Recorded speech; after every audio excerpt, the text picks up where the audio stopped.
N K सूद साहब के पास मैं जाऊंगा, लेकिन उससे पहले एक अहम खबर बता दूं। भारत में एनएसए की मीटिंग के बीच पाकिस्तान की चाल। पाकिस्तान ने भी अफगानिस्तान मुद्दे पर एक मीटिंग बुलाई। पाकिस्तान की मीटिंग में अफगानिस्तान के विदेश मंत्री को बुलावा।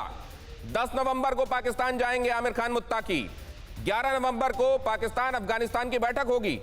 अरे जहां पर सरकार ही आपने बनवाया, आईएसआई के अपने ऑफिसर को भेजकर पूरी सरकार बनाई, वहां यह दिखावा हम यहां जा रहे हैं, हम वहां जा रहे हैं, क्यों करना?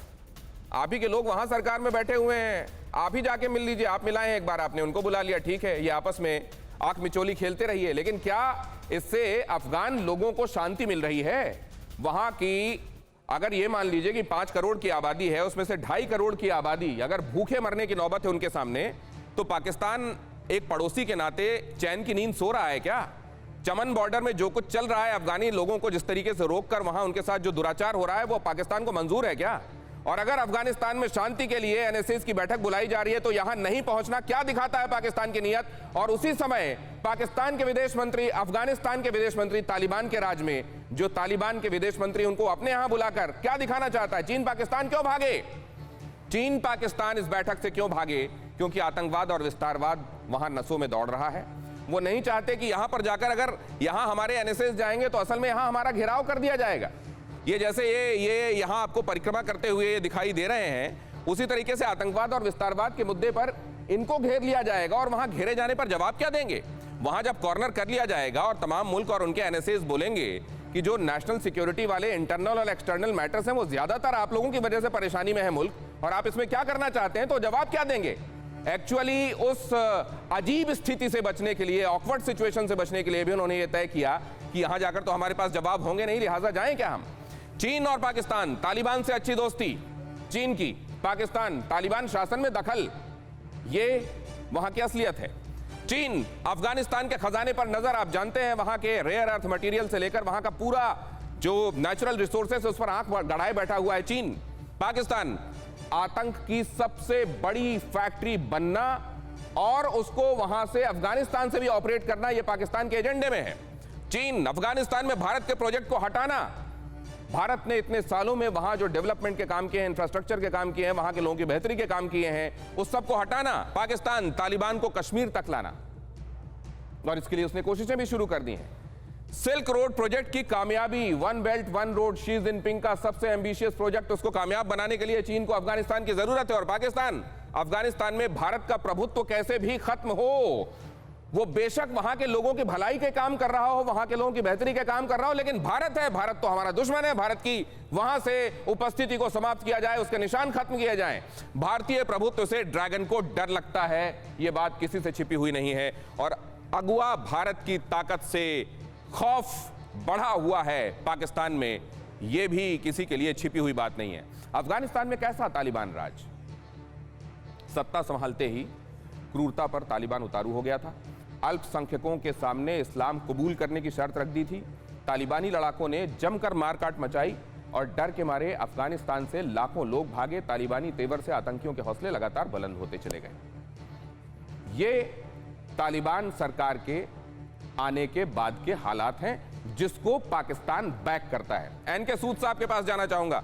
सूद साहब, किस तरीके से तालिबान को पालने पोसने में, कट्टरपंथियों को पालने पोसने में पाकिस्तान ने अपनी भूमिका निभाई है, क्या वो डोजियर भी सौंपे जाने का डर है क्या इस मीटिंग में, कि वो डोजियर, वो कागजात भी सौंपे जाएंगे भारत की तरफ से, इसलिए बेहतर है इसको अवॉइड ही करो?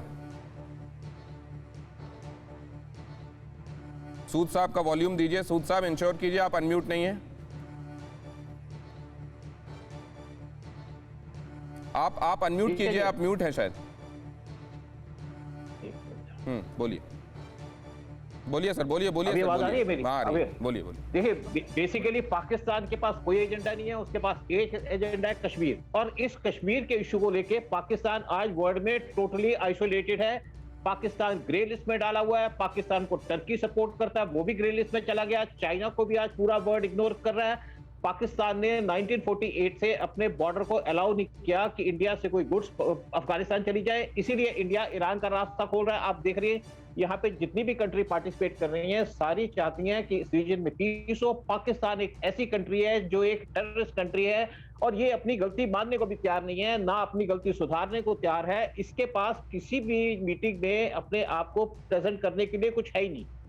ना उनको पता है कि हमें इकोनॉमी कैसे डेवलप करनी है, ना उनको पता है कि हमें कंट्री कैसे चलानी है। सिर्फ उनके पास एक इश्यू है, कश्मीर, इंडिया को टारगेट करने का।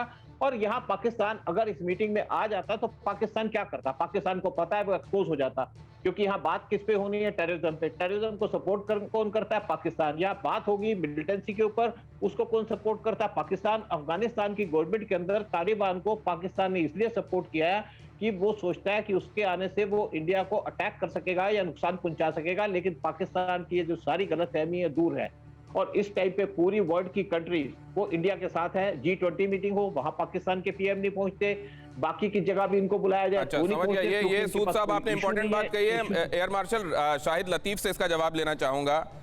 Best way to tackle a problem to avoid it, sir? नहीं, ये आपकी सोच है, ये अवॉइड करने की बात नहीं है।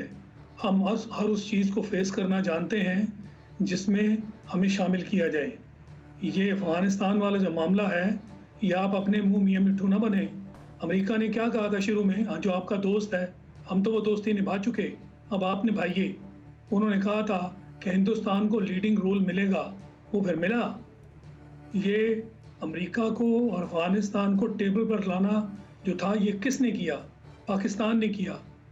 अमेरिका का फिर वहाँ से उसको फारिग करना, जो कि अफगानिस्तान चाहता था, इसमें लीडिंग रोल किसने अदा किया? वाकई पूरी दुनिया ने बताया। और जहाँ तक टेररिज्म का ताल्लुक है, पूरी दुनिया मानती है कि पाकिस्तान ने टेररिज्म के खिलाफ कितनी कुर्बानियाँ दी। हम टेररिज्म के खिलाफ जो है वो लड़े। देखिए, आपकी जुबान साथ नहीं दे रही है कहते हुए। जब आप कुछ साफ साफ कहेंगे ना, स्पष्ट और सत्य बात कहेंगे, तो आपकी जुबान और आपका ज़मीर आपका साथ देगा। शाहिद लतीफ साहब, आप उम्र में बड़े हैं, मुझसे बड़े हैं, लेकिन मैं ये बात मैं अपने अनुभव से कह सकता हूं। एक बात मैं लेकिन जानना चाहूंगा, ये जो बात आपने कही है कि पाकिस्तान, मुझे लगता है वाकई अगर पाकिस्तान की पेस चले तो पूरी दुनिया में अमन ही अमन हो। मुझे लगता है बाकी सब गड़बड़ियां फैला रहे हैं, एक पाकिस्तानी है जो बेचारा अमन की कोशिश करता है, उसकी कोशिशें कामयाब नहीं हो पा रही हैं। परवाह देश की, सोमवार से शुक्रवार रात 10 बजे TV9 भारतवर्ष पर।